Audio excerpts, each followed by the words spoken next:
On les voyait venir, me direz-vous, ils sont bien présents. Les variants de la COVID représentent maintenant 70 des nouveaux cas détectés dans la capitale nationale et c'est surtout le variant britannique, d'où la hausse marquée des nouveaux cas depuis les derniers jours. Et Camille, on va bien comprendre que là, ce n'est que le début. Là. Bientôt, les variants vont prendre toute la place.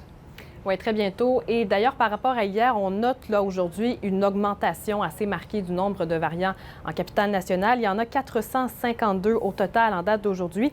Et en ce qui concerne le pourcentage que ça représente là, du nombre total de nouveaux cas, le CIUS calcule des moyennes hebdomadaires. Donc, les plus récentes données indiquent que près de 30 des nouveaux cas sont liés aux variants, mais en date d'hier, effectivement, c'est environ 70 En Chaudière-Appalaches, on compte en date d'aujourd'hui 149 cas de variants et en moyenne, c'est environ 40 du nombre total de nouveaux cas de COVID-19. Donc, ça risque d'augmenter effectivement très rapidement, vous allez le voir, et la situation inquiète le ministre de la Santé, et particulièrement dans la région.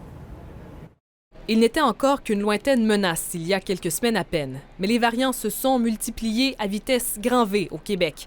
Un raz-de-marée qui pourrait bien être à l'origine d'une troisième vague. On a certainement une vague de variants qui est en mouvement depuis déjà quelques semaines et qui va nous amener à avoir plus de cas à court terme. L'Institut national de santé publique du Québec estime que d'ici le début du mois d'avril, la moitié des nouveaux cas de COVID-19 seront liés aux variants. Éventuellement, je dirais ce qu'il y aura au Québec, ce ne sera que les variants. La capitale nationale a atteint un sommet jeudi. 70 des nouveaux cas étaient liés aux variants.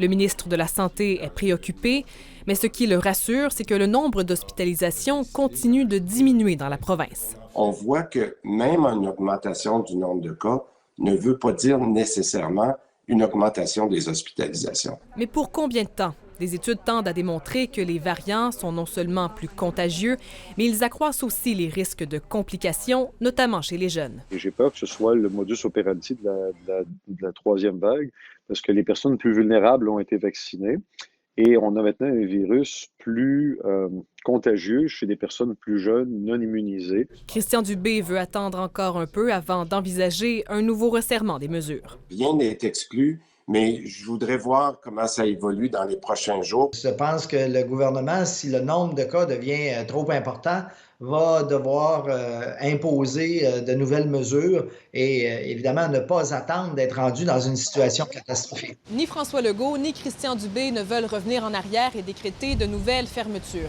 Ils demandent aux Québécois de continuer d'adhérer rigoureusement aux règles sanitaires en attendant que la campagne de vaccination se poursuive. Les prochains jours seront critiques. François Legault devrait à nouveau faire le point sur la situation en début de semaine prochaine, à quelques jours du long congé pascal. Ici Camille Carpentier, Radio-Canada, Québec.